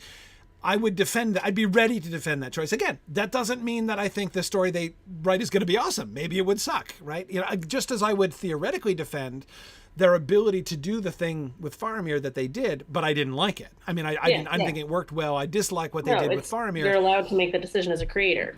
Yes, but it's perfectly legitimate. It's a perfectly legitimate adaptation choice to make. I hated it, and maybe I would end up hating the Galadriel choice maybe I will end up hating the Galadriel choice that they make. But here's the additional layer of irony on top of that, right? The additional layer of irony is that since they shot season 1, right? Since they shot it, so it was in the can already, The Nature of Middle-earth was published, right? And in The Nature of Middle-earth, we get all this stuff about, we get like hundreds of pages on Elvish aging patterns and all of the world building that Tolkien was doing in his later years as he was trying to retrofit the Silmarillion to the much more detailed world of The Lord of the Rings. And there are two things that we see, one general and one specific. Higgy's wondering, how long have I been holding this book off camera? No, it's just, it sits right here on my desk, right over here. It's been sitting here since September because I teach it every Wednesday night. So The Nature of Middle-earth has been sitting right here at my left hand since September. That's why I keep flashing it up on screen during various shows, because it's always right here. Anyway, so in The Nature of Middle-earth, we see two things. One, generally, Tolkien thinking through Elvish aging patterns with intense amounts of math, right? And the main thing that we see him doing, he wanted, his number one emphasis is to make Elvish aging patterns parallel to human aging patterns. Now, he makes variations and differences in exactly how that works and how the ratios work and stuff like that. He goes through bunches of different versions of that. But that elves merely, age up in like 50 years or something to adulthood and then plateau for tens of thousands of years is explicitly what Tolkien was undoing in his calculations, right? When he was, so his decisions about how elves should be, is that even though they might be centuries old, they're still young they're still parallel to human, and so that's the general thing, right? But the specific thing is that there are two characters whose ages he keeps coming back to, whose like life events he uses as a touchstone. He's checking his math, basically, right? He's Tolkien, so he doesn't just say, here's how the story works. He wants a system that will be able to be applied, and he's doing math in order to calculate the system. Okay, and so he's doing math to calculate the system, but he has to check his calculations, right? Given the ratios that I'm playing with right here, does it fit with the established career patterns of existing elves? And there are really three characters he kept coming back to see if his calculations would work. And they were Arwen, Elrond, and Galadriel. Sure. Right? And Arwen, of course, because she's thousands of years old when she marries Aragorn, right? And one of the things that he is trying to establish is that Arwen, when she marries Aragorn, is actually only relatively recently she's still marriageable. She's marriageable age. She's the equivalent of a woman in like her early 30s ish, right? There again, he kind of varied along with, but he basically wants Aragorn and Arwen, like as he's reworking the system, he wants the system to come out so that Aragorn and Arwen are basically a marriage of equals. This is not like Aragorn marrying some like ancient person, right? He's like actually proportionally older than she is. That's kind of where he wanted it to be. And I was teasing him. There are a couple of places in his early calculations when he actually has things shifted around so that Aragorn is verging on robbing the cradle, which is really funny, given that she's a couple thousand years older than he is. Right. Anyway, I'm done here in just a minute. Yeah, I need to go. I know. I do too. But the point is, the conceptual description of where he wanted Galadriel's age to be, right? What he kept coming back to, the touchstone with Galadriel, what he wanted her to be, a young adult establishing. He wanted to have gap year Galadriel in the Second Age, and have her aging to the point that there was a massive difference for him between where she was in the early parts of the Second Age and where she is at the end of the Third Age. He wants her to go from like early young professional trying to make it in the world Galadriel, just married and making her own way, to nearing retirement Galadriel at the end of the Third Age. So there's a massive life difference. Anyway, but the irony is the Amazon people could not possibly have known this. They could not possibly, but yet ironically, so again, I'm listening to these Tolkien fans reacting, and I'm like, I'm gonna run. I love you guys. Keep going. Yeah. I know. I don't want you to rush it for me, but like there's a screaming baby. So I'm gonna say this was awesome, and I'll see you guys next week. But keep going, Corey. Yeah, I'll let you go. Yeah. Cool. Anyway, I'm gonna stop because I gotta go too, and I can talk forever about this. But anyway, the point is simply, but you guys can see the irony of the situation, right? Where these Tolkien fans, whom I respect, who know Tolkien really well, but I think most of them hadn't read The Nature of Middle-earth yet, are saying like, that's impossible, they're getting it wrong. And I'm like, the irony is, not only are they free to make that decision, like it's a perfectly legitimate adaptation decision, the irony is they're actually kind of right and you're kind of wrong, though neither one of you knew it, right? And I mean, it's really kind of funny. Anyway, okay, I will let everybody go. We're over time. Maggie had to run and get her baby. I got to run and pick up my kids. So we're coming to the end of our time.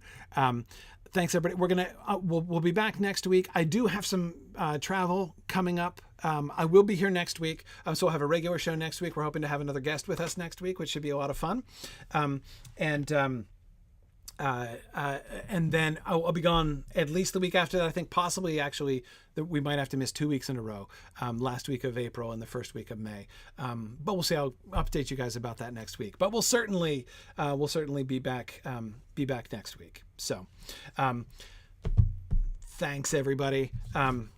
Yeah, I'm actually here like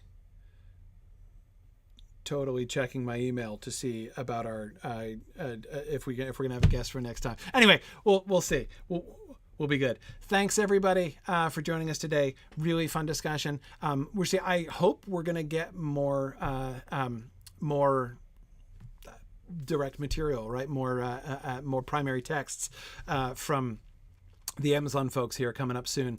It'll be fun to talk about some new stuff there. But I was really glad to get a chance to talk about this elf stuff in preparation before we see anything more, right? Thanks everybody, and I will see you guys next week. Bye now.